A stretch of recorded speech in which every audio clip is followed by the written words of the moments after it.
উপস্থিত সংগ্রামী সভাপতি, উপস্থিত বাংলাদেশ জামাত ইসলামী, বাংলাদেশ খেলাফত মজলিস, জাতীয় নাগরিক পার্টি এনসিপি সহ 11 দলীয় নির্বাচনী ঐক্যের শরিক দল সমূহের কেন্দ্রীয় ও জেলা নেতৃবৃন্দ, স্থানীয় উপজেলা ও থানা পর্যায়ের নেতাকর্মী, সর্বস্তরের কিশোরগঞ্জ সদর ও হোসেনপুর তথা কিশোরগঞ্জ 1 সংসদীয় আসনের সম্মানিত এলাকাবাসী,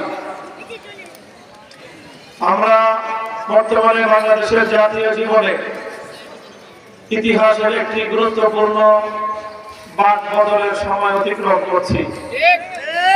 আমাদের সামনে 12 ফেব্রুয়ারি বাংলাদেশের জাতীয় নির্বাচন প্রত্যাসন্ন। এই নির্বাচনকে কেন্দ্র করে আগামীর বাংলাদেশে একটি গুরুত্বপূর্ণ মেরুকরণ ঘটবে বলে আমরা আশা করছি।